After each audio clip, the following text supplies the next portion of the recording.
Man, I don't even know if my voice works anymore. It's been such a long time since I've gone live on this platform. So I don't know. It feels bizarre.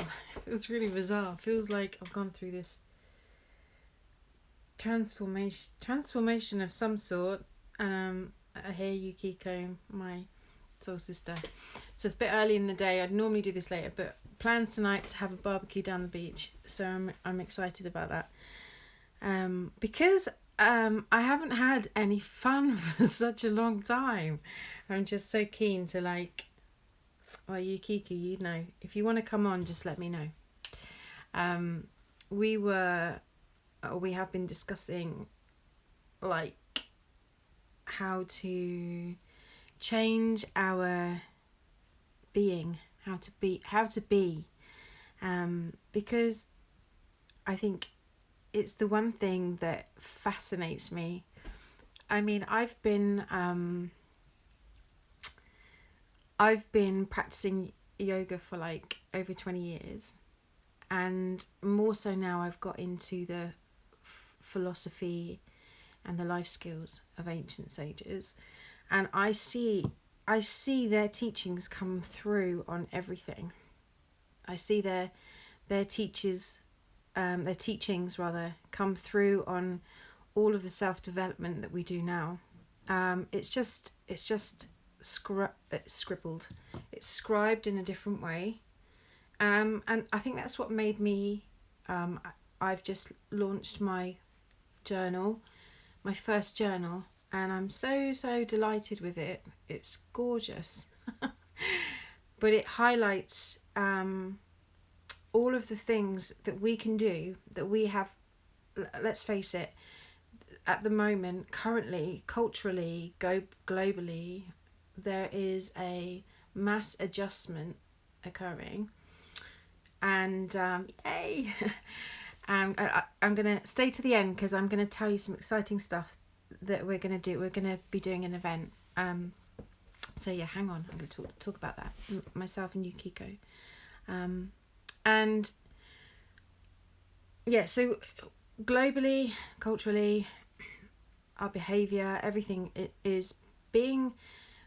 there's kind of an enforcement to adapt to change. Corinne's here as well. Hi Corinne. Corinne is in Morocco and has her own animal rescue, and is also a yogi as well, I believe. So tribe is here. Tribe is arriving, and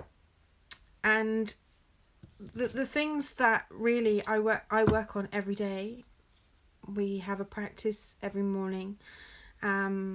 Are silence, definitely silence. Just taking the time to become quiet, and that's quite scary for some people, isn't it? Being quiet and having that reflective time.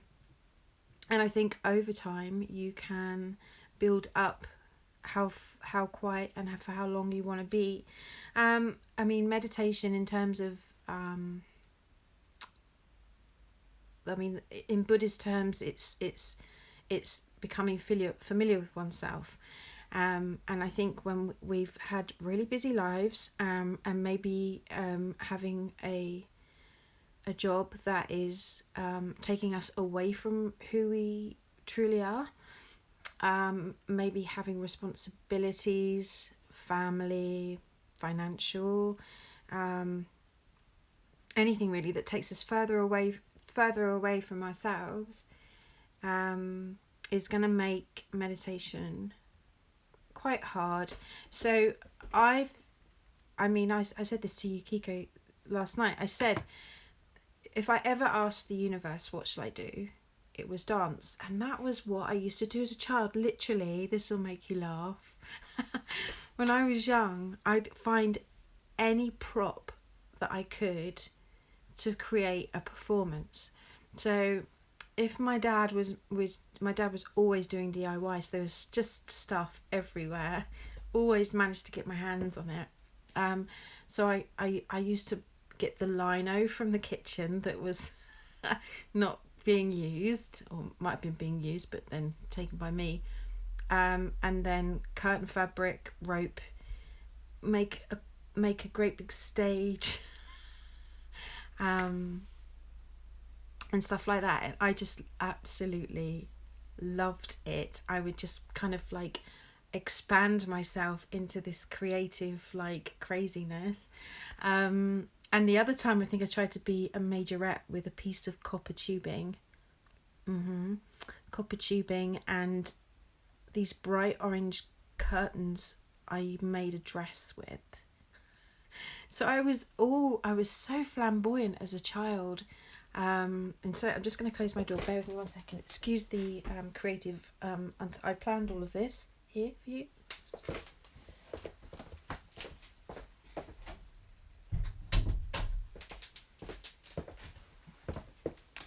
Really untidy. Anyway, so dance is always it. And the other day I decided, okay, I want to add more dance into my life just for myself. So I started to dance, and I joined a kind of a just something that I do in the morning. There's a holistic doctor online who she dances. I dance with her. One track, really high energy. Second track, really kind of meditative. And I found myself literally fall into the most amazing state. Yeah, Yukiko's the same. I fell into this state of being that I haven't felt for such a long time, and there was so much freedom in it.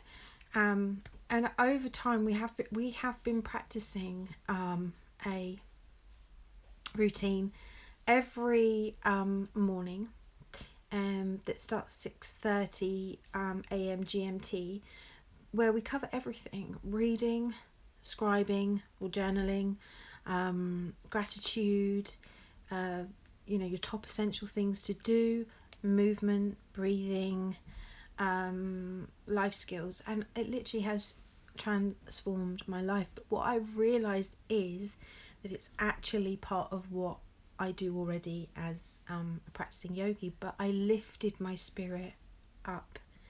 And it was, so we all have, and I do believe that each and every one of us has a different way of finding our bliss, and that self-discovery is the fun bit.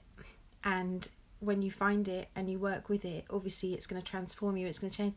Dance, costume, makeup, performance, at heart, definitely there's something so magical about it. There's another story. Like, I'm spending some time with my family at the moment, and the TV, the TV in the UK is actually mostly violence, drama, deceit, these roles that they're putting onto the main screen are quite sort of aggressive, I would say. It's like, what happened to Disney? What happened to us dressing up and being those beautiful characters? Cinderella was my absolute favourite. And I think that's stripped away by the reality of like enforced life, is so deeply tragic.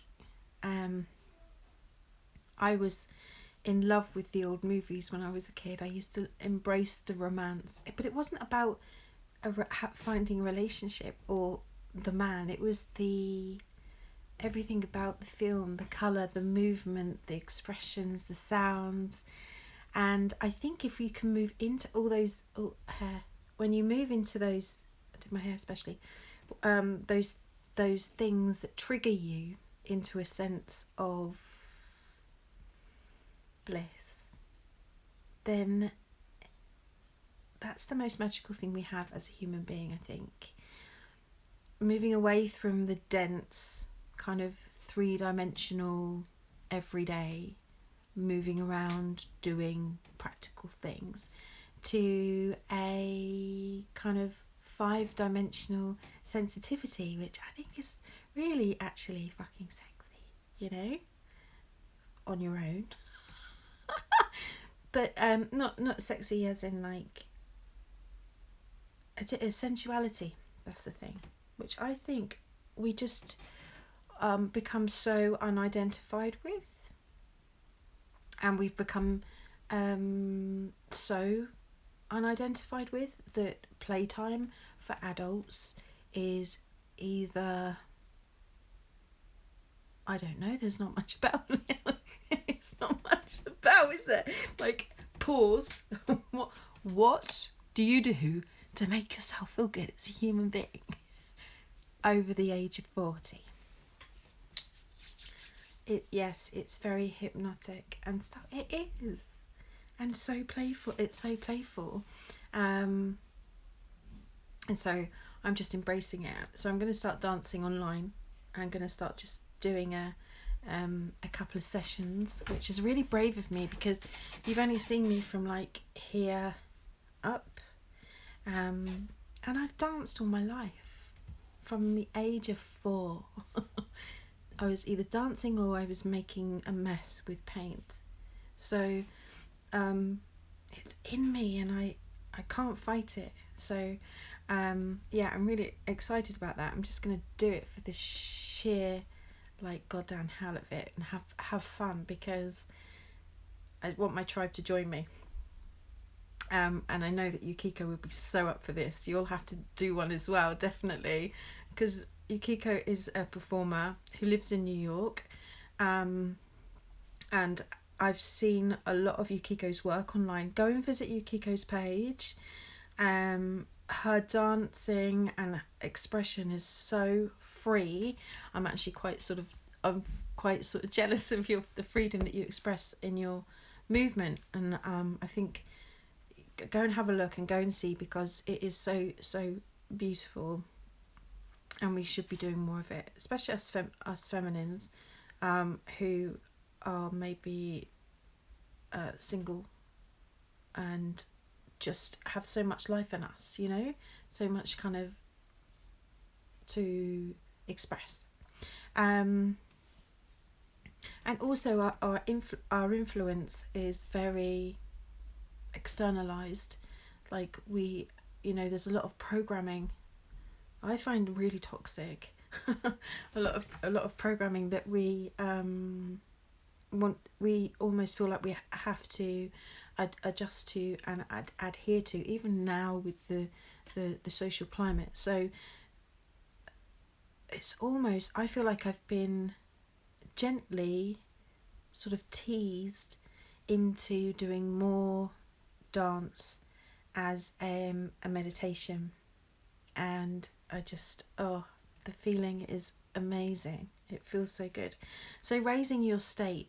So talking about Yukiko again, we're both in business with each other. We have an online business which is a global kind of enterprise for safe self-care products, and that's why we've got to know each other really well, and we get to share this like intimate time, like learning about, because when you go into business, when you go forward in life as a business person, it's challenging. There's going to be like I can't remember what I was calling. I think I was calling it the big squeeze. There's moments where you have freedom to express yourself and abundance, and like things come in, and then the universe or whatever wants you to grow, wants you to be more expanded. It has to take you back again. Kind of breathe. It breathes, you know, like you do. It has to breathe. It's like the ocean. It has to move in and out. It has your lungs, they have to expand and they have to relax, and it's the same thing as everything that's happening at the moment. I think we're just under a lot of pressure, but don't give up on your dreams. I'm going to get emotional now.